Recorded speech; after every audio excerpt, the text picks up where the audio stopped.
মানুষের দুনিয়া আশ্রয় চাওয়ার দুইটা প্রান্তিক ঠিকানা, একটি হচ্ছে আদালত, আরেকটি হচ্ছে হাসপাতাল। মানুষ যখন নির্যাতিত হয় তখন আদালতের আশ্রয় নেয়, মানুষ যখন জীবন মৃত্যুর সন্ধিক্ষণে থাকে অথবা অসুস্থ হয় তখন আশ্রয় নেয় হাসপাতাল।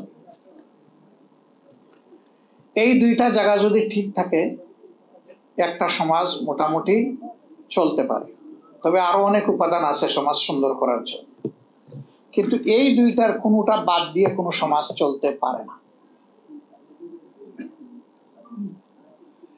আবার দুনিয়ায় যে সমাজে দুটি জিনিস নিশ্চিত হয় সেই সমাজ দুনিয়ার বুকে মর্যাদার সাথে মাথা উঁচু করে বুক ফুলিয়ে দাঁড়াতে পারে।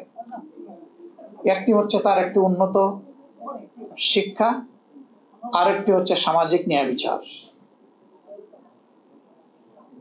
যেই সমাজে দুই উপাদান থাকবে অবশ্যই সেই সমাজের নাগরিকরা মর্যাদাবান এবং গর্বিত নাগরিক হিসাবে দুনিয়ার বুকে তারা সব জায়গায় পরিচয় দিতে পারবে।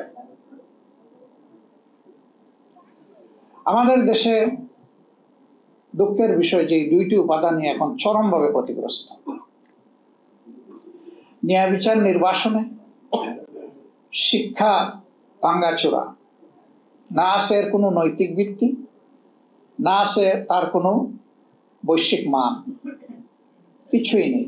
অনেকগুলো ইউনিভার্সিটি আমাদের দেশে, কিন্তু গ্লোবাল র্যাঙ্কিং এ কোথাও কাছাকাছি আমাদের কোনো অবস্থান নেই। অথচ আমাদের বহু পরে দেশ স্বাধীন হয়েছে, ইউনিভার্সিটি প্রতিষ্ঠিত হয়েছে, তারা র্যাঙ্কিংকে এখন ব্রাইট পজিশনে দুনিয়াকে লিড দিচ্ছে, আলো দেখাচ্ছে। আমরা পড়ে আছি অন্ধকারে।